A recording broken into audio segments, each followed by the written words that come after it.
नमस्कार साथियों, मैं कुंदन कुमार स्वागत करता हूं डीसी यानी डेली करंट अफेयर्स एनालिसिस के शानदार सेशन में। दोस्तों चलिए सेशन की शुरुआत करते हैं पिछले वीडियो में पूछे गए प्रश्न के साथ। पिछले वीडियो में आपसे प्रश्न पूछा गया था दोस्तों कि हाल ही में किस राज्य के जेलियांग रिजर्व में एशियाई विशालकाय कछुए को पुनः लाया गया है दोस्तों। तो नागालैंड इसका करेक्ट उत्तर होगा। बहुत सारे बच्चों ने कमेंट सेक्शन में जाकर इसका उत्तर भी दिया है। चलिए आज का सेशन शुरू करते हैं और आज का सेशन है कुछ इस प्रकार। राष्ट्रीय खेल दिवस कब मनाया जाता है दोस्तों, और इस बार की यानी 2025 की इसकी थीम क्या है, इन सारी चीज़ों पर साथ ही साथ ये भी जानेंगे कि राष्ट्रीय खेल दिवस किनके जन्म दिवस के शुभ अवसर पर मनाया जाता है। आइए देखते हैं दोस्तों। राष्ट्रीय खेल दिवस दोस्तों हम लोग 29 अगस्त को मनाते हैं। कब मनाते हैं? 29 अगस्त को मनाते हैं। इस बार खेल मंत्री मनसुख मंडाविया है। कौन है दोस्तों खेल मंत्री? यहाँ से आपको ये भी जानकारी मिल गई कि भारत में वर्तमान में अभी खेल मंत्री कौन है? मनसुख मंडाविया है दोस्तों। इन्होंने 29 से 31 अगस्त तक, क्या दोस्तों, 29 से 31 अगस्त तक 3 दिवसीय राष्ट्रव्यापी फिटनेस अभियान के रूप में मनाया जाएगा दोस्तों।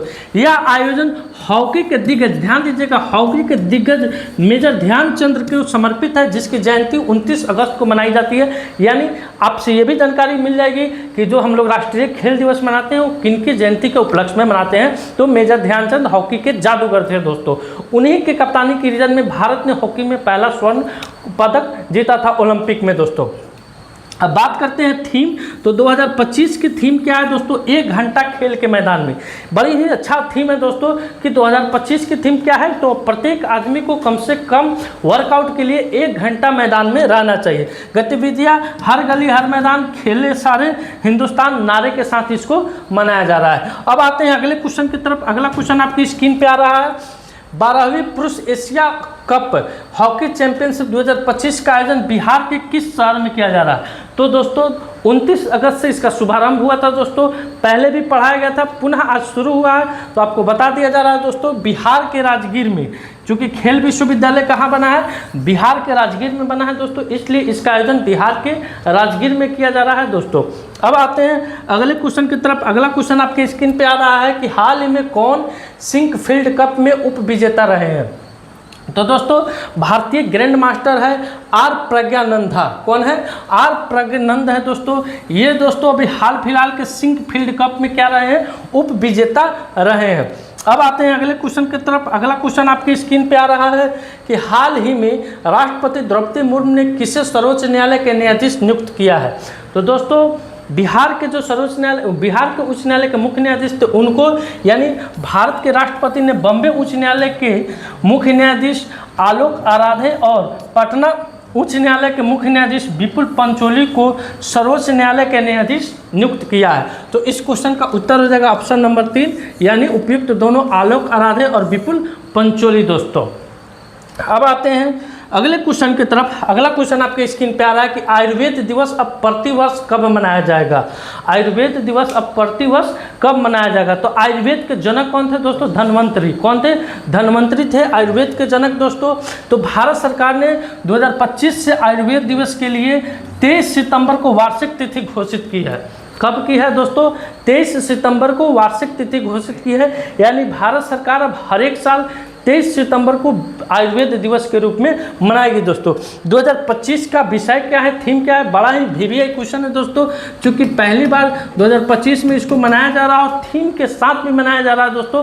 तो जाहिर है आगामी आपके किसी भी परीक्षा में क्वेश्चन पूछ सकता है। तो 2025 का थीम है दोस्तों लोगों और ग्रह के लिए आयुर्वेद। क्या है दोस्तों? लोगों और ग्रह के लिए आयुर्वेद, व्यक्तिगत स्वास्थ्य और पर्यावरणीय स्थिरता के बीच में सामंजस्य पर केंद्रित। ये 2025 की क्या है? थीम है दोस्तों। कब इसको मनाया जाएगा? 23 सितंबर को मनाया जाएगा दोस्तों। आते हैं अगले क्वेश्चन की तरफ। अगला क्वेश्चन आपकी स्क्रीन पे आ रहा है कि भारत किस देश के साथ युद्ध अभ्यास ब्राइट स्टार 2025 के लिए 700 सैनिक भेजेगा? तो यहाँ आप सबसे पहले जानिए कि ब्राइट स्टार युद्ध किन 2 देशों के बीच में होता है? तो भारत और मिस्र के बीच में।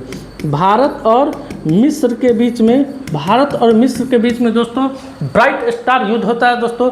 भारत मिस्र में अभ्यास ब्राइट स्टार 2025 में भाग लेने के लिए 700 सैनिकों को तैनात करेगा। अभ्यास ब्राइट स्टार 19 में मिस्र और अमेरिका के बीच एक द्विपक्षीय अभ्यास के रूप में शुरू किया गया। यह मध्य पूर्व और उत्तरी अफ्रीका के सबसे बड़े बहुराष्ट्रीय सैन्य अभ्यासों में से एक रूप में विकसित हुआ। तो इस क्वेश्चन का उत्तर हो जाएगा ऑप्शन नंबर 4 मिस्र।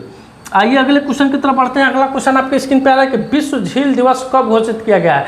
यानी आज के सेशन में आपको 2 क्वेश्चन ऐसे मिले हैं जिसकी शुरुआत इस साल से हुई, यानी 2025 से हुई है। एक आयुर्वेद दिवस और एक दोस्तों विश्व झील दिवस। तो आइए जानते हैं।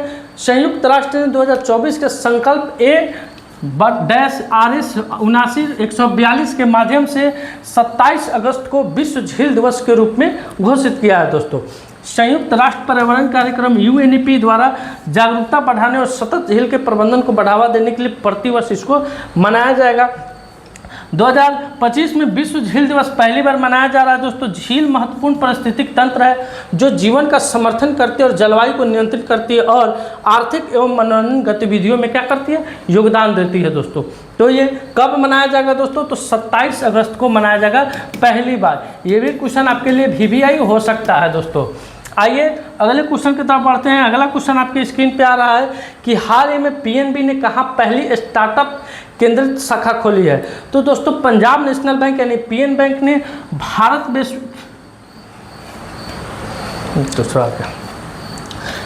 नई दिल्ली में कहाँ खोली है दोस्तों, नई दिल्ली में PNB ने अपनी पहली स्टार्टअप केंद्रित शाखा खोली है। अगले क्वेश्चन की तरफ आते हैं। अगला क्वेश्चन आपके स्क्रीन पे आ रहा है कि हाल ही में महिला समानता दिवस कब मनाया गया है दोस्तों। तो दोस्तों संयुक्त राज्य अमेरिका हर वर्ष 26 अगस्त को, कब, हर वर्ष 26 अगस्त को दोस्तों महिला समानता दिवस मनाता है। इसके मनाने के पीछे कारण है दोस्तों क्योंकि 26 अगस्त के ही दिन संयुक्त राज्य अमेरिका में महिलाओं को वोट देने का अधिकार प्राप्त हुआ। इसलिए 26 अगस्त को प्रतिवर्ष अमेरिका महिला समानता दिवस के रूप में मनाता है। अगले क्वेश्चन की तरफ आते हैं। अगला क्वेश्चन आपकी स्क्रीन पे आ रहा है कि हाल ही में किसने इंडसइंड बैंक के MD और CEO के रूप में CEO का कार्यभार संभाले हैं। तो राजीव आनंद। कौन दोस्तों, राजीव आनंद दोस्तों इंडसइंड बैंक के MD और CEO के रूप में कार्यभार इन्होंने संभाला है।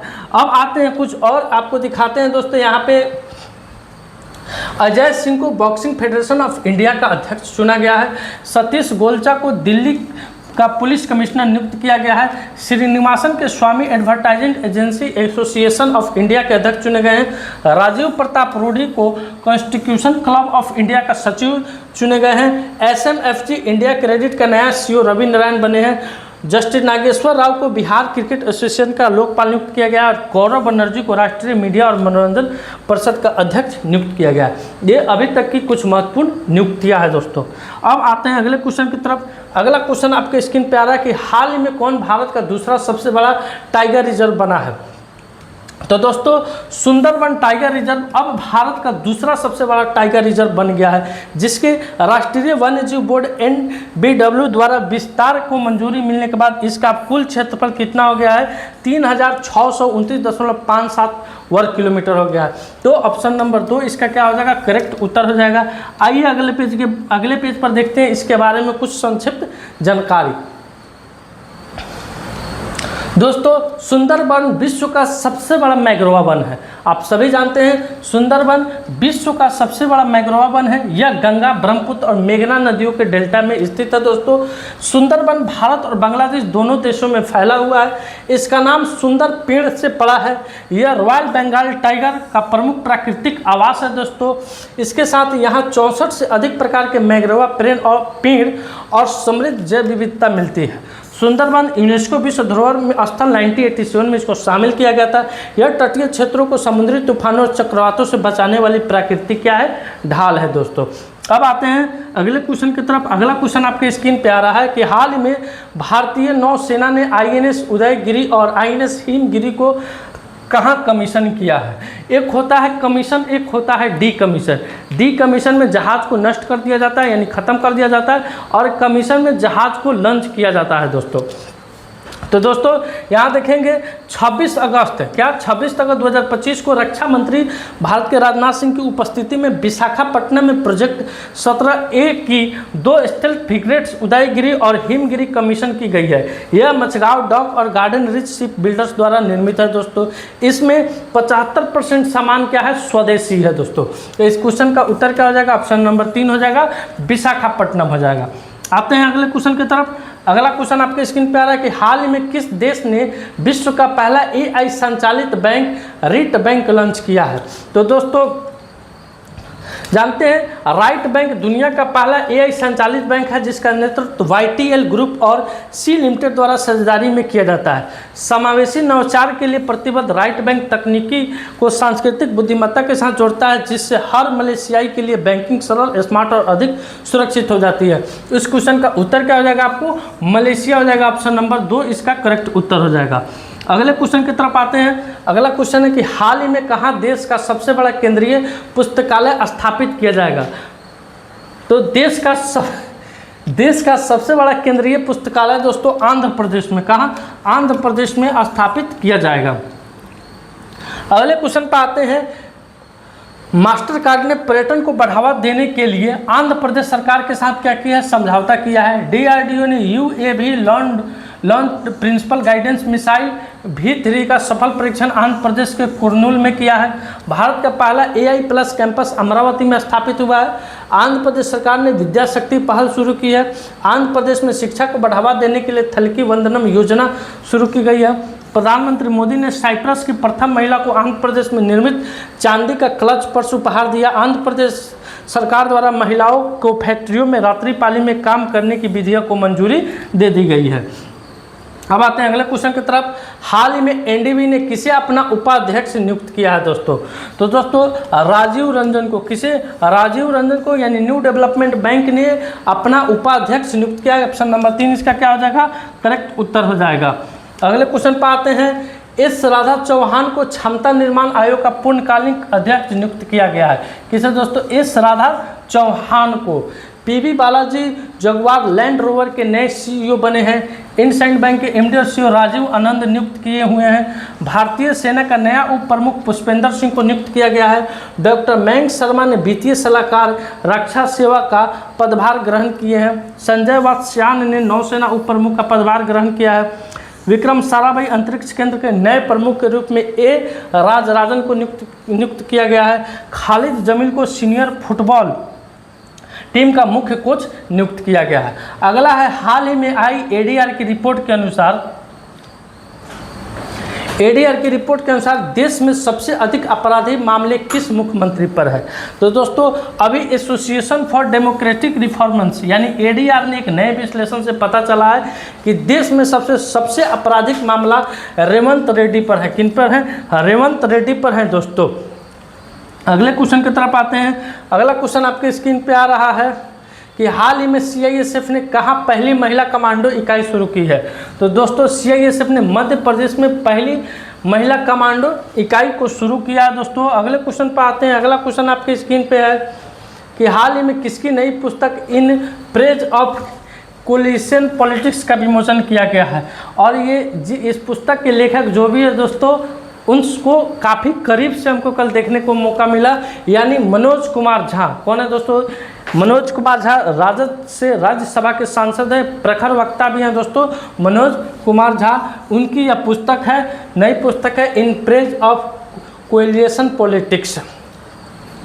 अगले क्वेश्चन पर आते हैं दोस्तों। अगला क्वेश्चन है कि हाल ही में किस राज्य में आर्मी वार कॉलेज रन संवाद 2025 त्रिसेवा संवाद की शुरुआत हुई है। तो इसका भी उत्तर आपको मध्य प्रदेश हो जाएगा दोस्तों। अगले क्वेश्चन की तरफ आते हैं। अगला क्वेश्चन आपके स्क्रीन पर है कि हाल ही में किस राज्य ने 1 सितंबर से नो हेलमेट नो फ्यूल सड़क सुरक्षा अभियान शुरू करेगी। तो दोस्तों 1 सितंबर से आप उत्तर प्रदेश के किसी भी पेट्रोल पंप पर बिना हेलमेट के जाते हैं तो आपको तेल नहीं दी जाएगी दोस्तों। तो इस क्वेश्चन का उत्तर क्या हो जाएगा, उत्तर प्रदेश, ऑप्शन नंबर 4 हो जाएगा दोस्तों। अगले क्वेश्चन की तरफ आते हैं। अगला क्वेश्चन आपके स्क्रीन पे है आज का सवाल कि हाल ही में किस राज्य के जलालाबाद का नाम बदलकर परशुरामपुरी रखा गया है। उत्तर प्रदेश, मध्य प्रदेश, राजस्थान, बिहार। तो इस क्वेश्चन का उत्तर देकर आपको उत्तर आपको कमेंट सेक्शन में देना है दोस्तों।